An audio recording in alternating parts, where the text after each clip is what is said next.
কতটা ঝরঝরে হয়েছে খালি দেখো ভাতগুলো, একদম একটা একটা ভাত আছে, পুরো গোটা গোটা ভাত।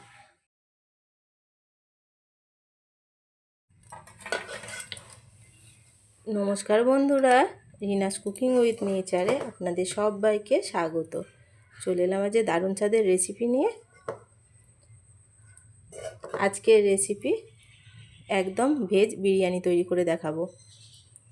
মাছ মাংস বা কোনো রকম ডিম ছাড়া একদম ভেজ বিরিয়ানি তৈরি করে দেখাবো। কিভাবে করছি প্রথম থেকে শেষ অবধি ভিডিওটা দেখতে থাকো, আশা করছি তোমাদের ভালো লাগবে। বিরিয়ানির জন্য এখানে এঁচড় কেটে নিয়েছি, আলু কেটে নিয়েছি। আলু ছাড়া বিরিয়ানি তো একদমই ভালো লাগে না, যে কোনো নিরামিষ আর আমিষ হোক আলু বিরিয়ানিতে দিতেই লাগে, আর আলুটা খেতেই বেশি ভালো লাগে। আলু কেটে নিয়েছি এখানে, আলুটা এরকম বড় সাইজের করে কেটে নিয়েছি, আর এঁচড়গুলোও এরকম একটু বড় সাইজের করে কেটে নিতে হবে। যেহেতু বিরিয়ানি করব তাই একটু বড় সাইজের করে কেটে নিয়েছি। একটা প্রেসার কুকার নিয়েছি, প্রেসার কুকারের মধ্যে এঁচড় আর আলুটা দিয়ে দেব। এর মধ্যে দিচ্ছি অল্প হলুদ, 1 চামচ মতো দিচ্ছি নুন। এঁচড়টা আমি একটা সিটি দেবো। খুব এখানে অল্প একটু পনির নিয়েছি, যেহেতু এটা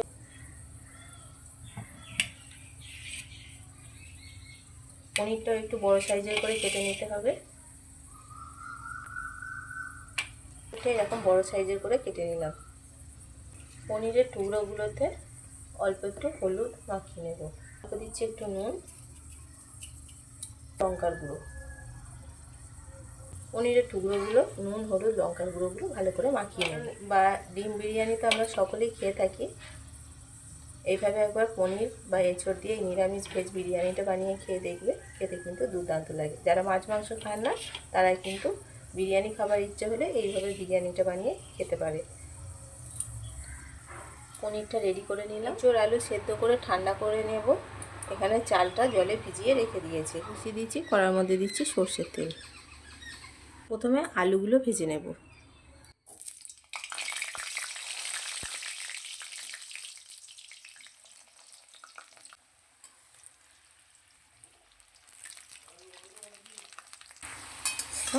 আলুগুলো এরকম লালচে রং ধরে গেছে, আলুগুলো ভাজা হয়ে গেছে। আলুগুলো এবার তুলে নেব।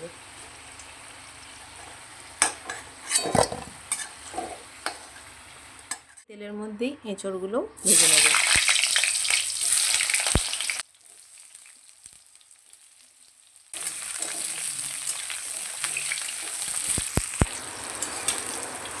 এঁচড়গুলো দেখো একটু লালচে রং করে ভেজে নিয়েছি। এঁচড়গুলো এবার তুলে নিচ্ছি।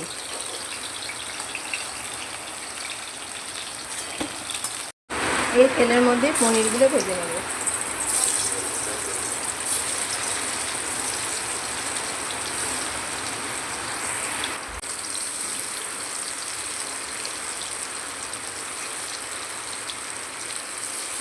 এর মধ্যে অল্প আর একটু সরষের তেল দিলাম। তেল গরম হয়ে গেছে, ফোড়নে দেবো গোটা গরম মশলা। ফোড়ন ভালো করে ভেজে নিয়েছি। এখানে আদা আর শুকনো লঙ্কা পেস্ট করে রেখেছিলাম, আদা আর শুকনো লঙ্কা বাটাটা দিয়ে দিচ্ছি।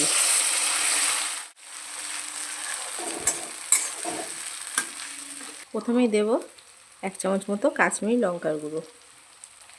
এরপর দেব ঝালের জন্য ঝাল লঙ্কার গুঁড়ো। অল্প দেব একটু হলুদ, একটু জিরের গুঁড়ো। সমস্ত মশলা খুব ভালো করে কষিয়ে নেব। লো ফ্লেমে মশলাটা ভালো করে কষিয়ে নিতে হবে। এদিকে আমি রাইসের জন্য এখানে জল বসিয়ে দিয়েছি। জলটা গরম হয়ে গেছে। গোটা গরম মশলা ফোড়নে দেবো। এখানে নিয়েছি সাজিরে, এলাচ, দারচিনি, লবঙ্গ আর অল্প একটুখানি জয়িত্রী। মশলা খুব ভালো করে কষিয়ে নিয়েছি। আমি এখানে 3 চামচ মতো টক দই ফেটিয়ে রেখেছিলাম, টক দইটা দিয়ে দিচ্ছি।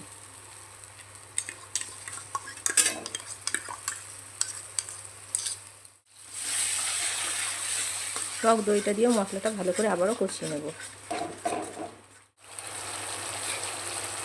অল্প দিচ্ছি একটু চিনি, টক দই দিয়েছি। টক দই দেওয়ার কারণে এখানে চিনিটা দিলে টক ঝাল মিষ্টি সমস্তটাই একদম ব্যালেন্স হয়ে যাবে। এটা দিয়ে খুব ভালো করে মিশিয়ে নিচ্ছি। মশলা থেকে তেল ছাড়তে শুরু করেছে। ভেজে রাখা এঁচড়গুলো দিয়ে দেবো, দিয়ে মশলার সঙ্গে ভালো করে কষিয়ে নেব।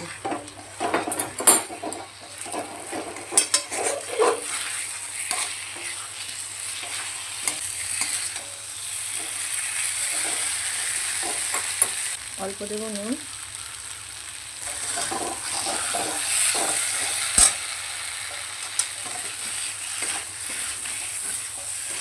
দেবো একটুখানি গোলাপ জল,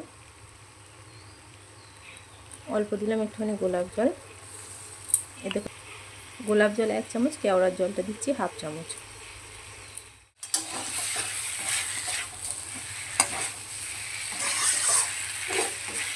এটা তো কষানো হয়ে গেছে, এবার এর মধ্যে অল্প দেবো জল।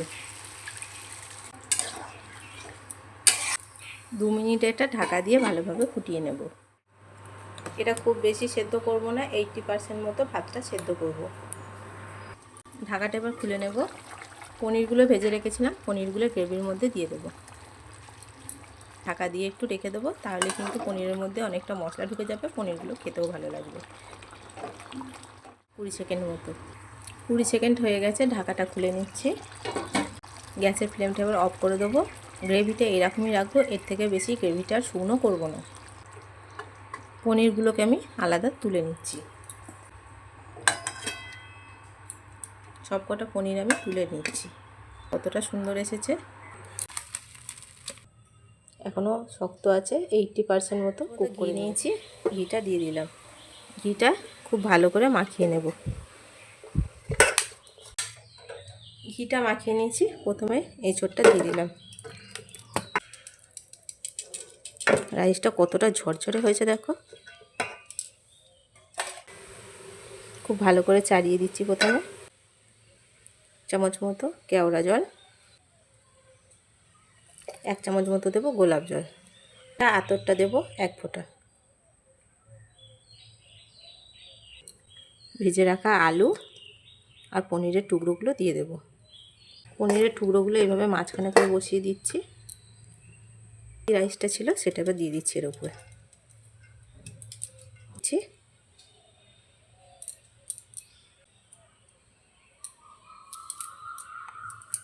ঘি নিয়েছি, ঘিটা গলিয়ে নিয়েছি, ঘি দিয়ে দিচ্ছি। কোনো কেশরি রঙের মধ্যে দেব না, এটা আমি সাধারণভাবেই তৈরি করি। অল্প একটু বিরিয়ানি মশলা, এটা তোমরা আগেও ব্যবহার করতে পারো, আমি আগে দিলাম না, এটা সব শেষে ওপর দিয়ে ছড়িয়ে দিলাম। আমি এখানে একটা থালা চাপা দিয়ে দিলাম। একদম পুরো বসে গেছে দেখো, একটুও কিন্তু কোথাও দিয়ে ফাঁক নেই, একটুও কোথাও দিয়ে ফাঁক বইছে না। এদিকে একটা তাওয়া আগে থেকে গরম করতে বসিয়ে রেখেছিলাম, তাওয়ার মধ্যে এটা বসিয়ে দিচ্ছি। এর ওপরে আমি একটা ভারী একটা নোড়া যে হয়, নোড়াটা বসিয়ে দিলাম। এবার এটা আমি 35 থেকে 40 মিনিট ভালো করে দম দিয়ে নেব। দেওয়া হয়ে গেছে, এটা এবার খুলে নেব। রাইসগুলো দেখো একদম পুরো একটা একটা পুরো ঝরঝরে আছে, গোটা গোটা। তলার দিক থেকে মিশিয়ে নেব।